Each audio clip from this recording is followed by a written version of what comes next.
In this video, EcoCha will do a taste comparison between the previous fall harvest and the current winter harvest 2020 of Alishan High Mountain Oolong tea.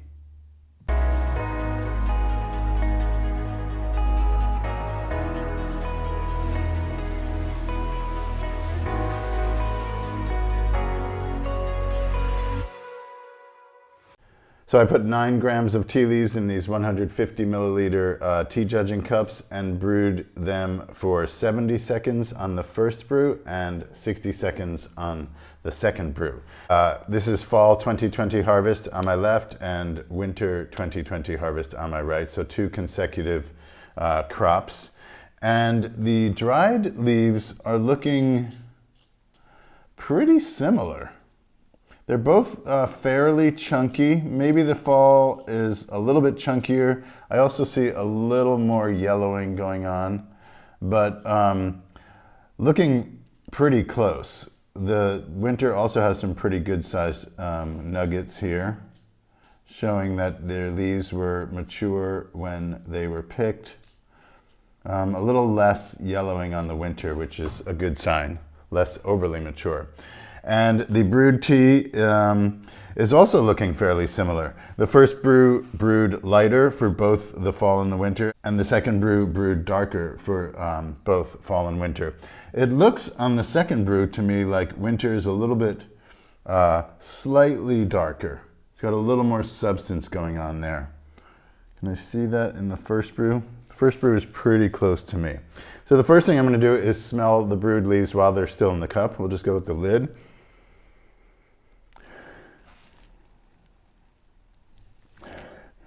Deep, dark green leafy, a little bit of foresty, aromatic notes coming off of here. Pretty fresh green.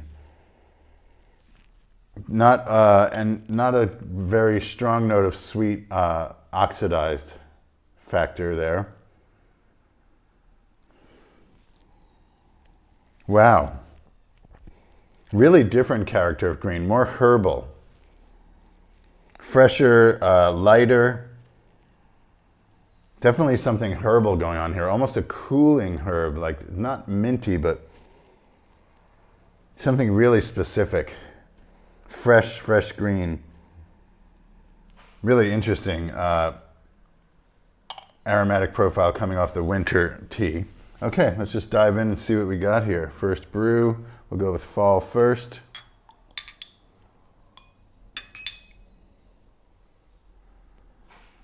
Mild herbal character coming off the spoon.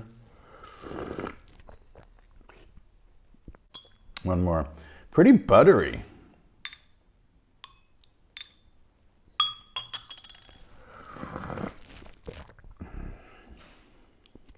Okay, more oolong. Balanced. Nice vegetal profile. A little bit of butteriness going on in there. Buttered veggies for the fall.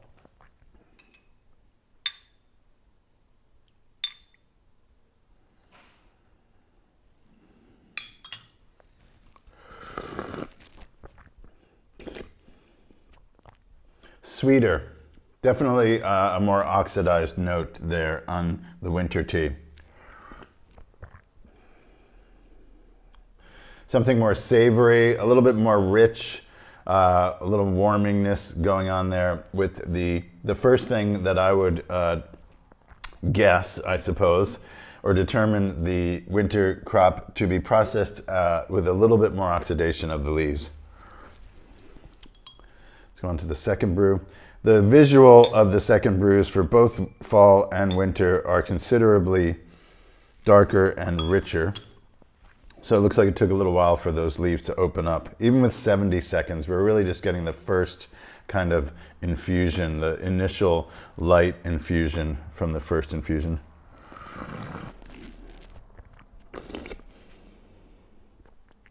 A little bit more of the oxidation factor coming through on the fall now.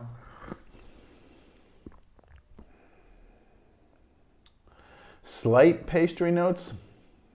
Still mostly vegetal, a little bit savory. A little bit of astringency actually on the second brew for the fall.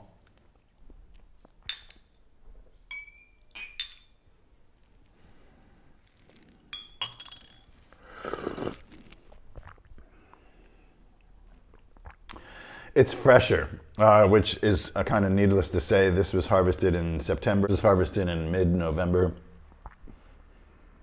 A more balanced, savory pastry with some of the garden fresh stuff coming through. Let's go one more time on the second brew of winter here. I'm getting a distinct winter character. It's hard to describe what winter character really is in a high mountain oolong tea, but it's something just a little bit richer and deeper in its flavor notes.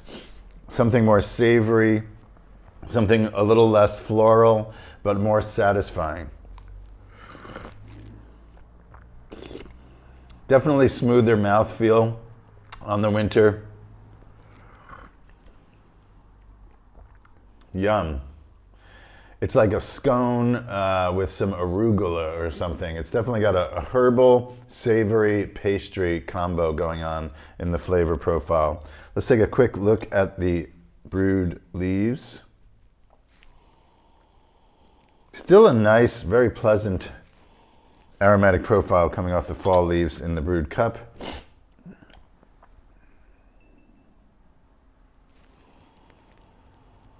Yeah, similar but better, fresher.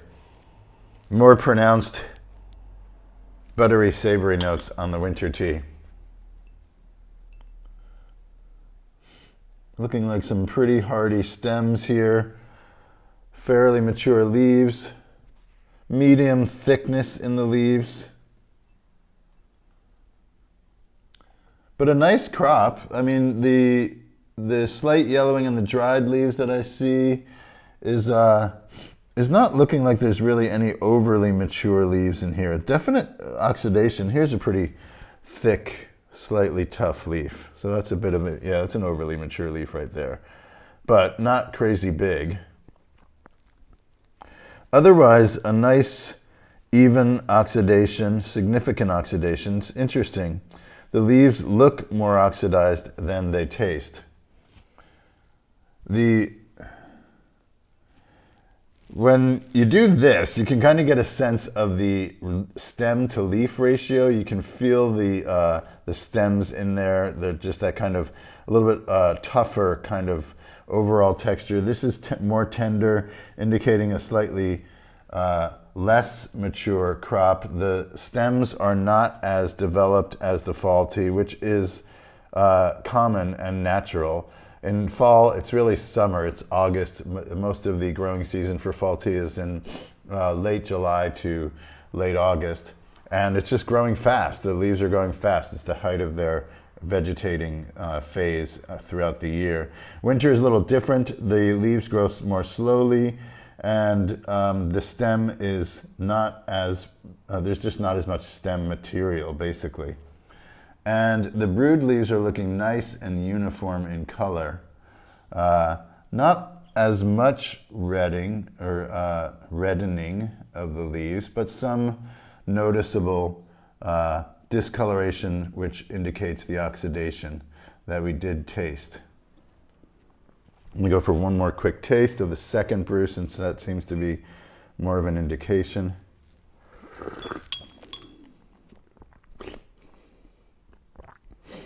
Nice and balanced. A little bit of astringency and not as fresh as it probably was originally.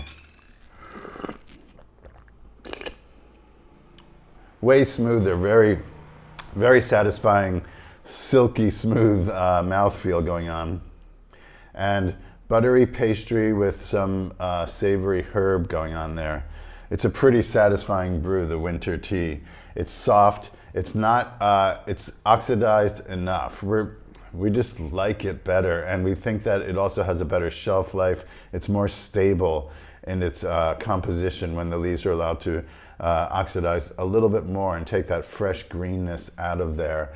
Even though the fresh greenness is what made Taiwan High Mountain Oolong tea popular, there is a trend, a general trend in the last several years of farmers finally doing what they really want to do and not going with the market demand of producing this green, grassy high mountain oolong. They see that the value of their raw material can offer something a little more interesting, and we're very happy to see that. We've been saying that for many years, and finally, not that we particularly are the ones being heard, but the farmers are allowing themselves to do what they think is the right thing to do with their produce as well.